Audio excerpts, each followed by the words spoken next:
So you've done the self-help and you've dipped into some personal development, but now you ask the question, now what? What can you do? Well, if you want to escape the apathy, step right this way. So twice a year, I teach a course called AUTONOMY. It's a 12-week personal development and training course. What people get out of it is multifaceted. There's curriculum, there's exercises, there's camaraderie, you make new friends.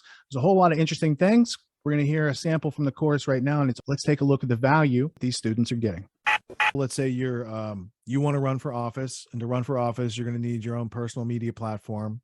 And maybe for that personal media platform, like who wants to hear you run for office right now? Maybe what you do is go interview other politicians in the area, start getting their positions on record. So now you can work against them or work with them later, so you can go out and give somebody else a stage, a spotlight, and a platform to convey their message. That's your podcast, but it could also be your competition research. It could also be your potential partner research. It could also be you framing yourself out because people from the community are now going to you. They're seeing you passed around on people's Facebook pages, these sort of things. You're now somewhat of an authority on the local politicians, and you might be asking them harder questions than the news journalists have time or budget or wherewithal to ask, right? You could start to build a positive reputation, and then you stake your claim and say, hey, I'm running for office, and you already have all these other people that you've talked to, and so you know the lay of the land for yourself, not because you read the newspaper or tuned into Twitter, right? So doing those types of things could like give you a platform, give you a way to build that platform, proliferate it before you even had to go out and say, here's what I believe in, here's my platform, right? You could go by surveying and doing some audience and customer research, like competitive research. And you could be hosting debates. You could be hosting debates between politicians or just on general topics. Either one of those would attract attention and probably get you favorable news coverage in the area if you showed balance and weren't speaking with two voices. So it's no equivocation, no equivocal, speaking with a single voice and weighing both sides of the matter, just like a single arm holds both of the scales of justice, right? So if you were that pillar that holds up those scales for people to see, hey, this one side's full of shit and this other side's really telling the truth, but this side has $40 billion in a budget and this one has a $40,000 budget. You're not going to hear this voice, so you want to provide these types of platforms so truth can speak to power. So that could be just a random idea that was pulled from the ether this evening. Nice little train of thought there. The question I had in the lecture would be about selling in the email. Just a clarification on that. Making an offer in an email versus selling in an email, they're not the same thing. You don't want to sell versus like saying, hey, I've got 50% off for that kind of thing. Clarification on how that works. You can, after you build up relationship, it's a kind thing to know, hey, there's a sale going on, here's the coupon, but you don't have to be like, your mom's not going to like you unless you do this thing. People use the 7 deadly sins all the time in their emails to try to like push people toward a predetermined outcome. And I say there's plenty of that in the market. And wouldn't it be refreshing if somebody was just like giving me what I needed to know to make an informed decision and letting me do my natural thing of, I want to make progress too. I'll get it when I need it, and I'll get it.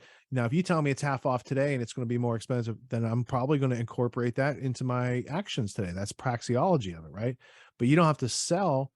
Like the legitimate scarcity on something would be enough to make people take action. So you don't have to make artificial scarcity where none exists, right? We have this digital download, limited copies available. No, dude, that's bullshit. It's a PDF, man. There's no limited anything with the PDF that's downloadable. But if it's the technical requirements of a Zoom call, it only lets 500 people in the room. I can't let more than 5 people in the room. We don't have that membership.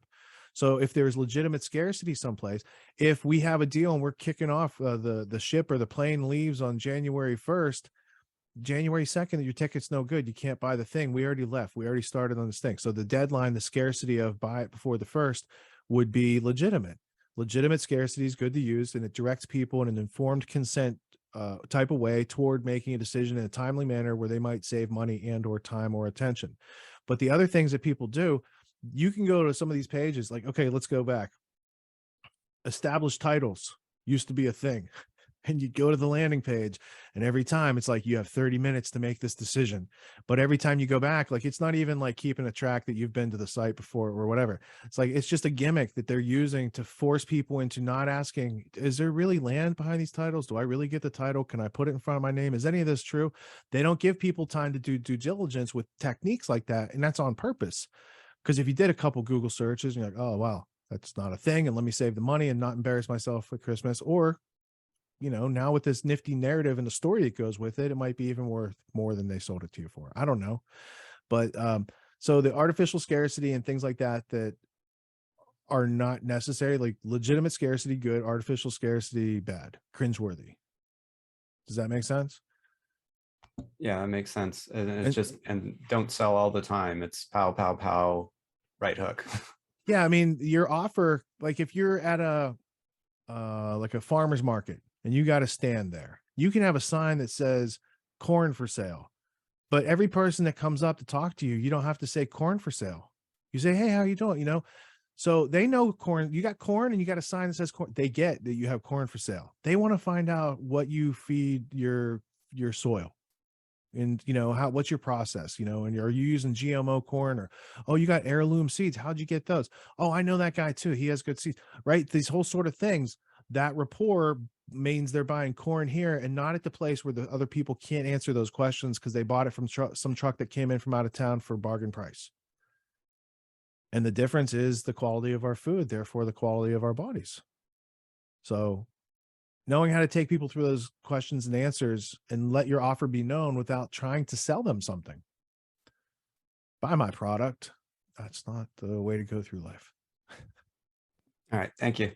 Thank you.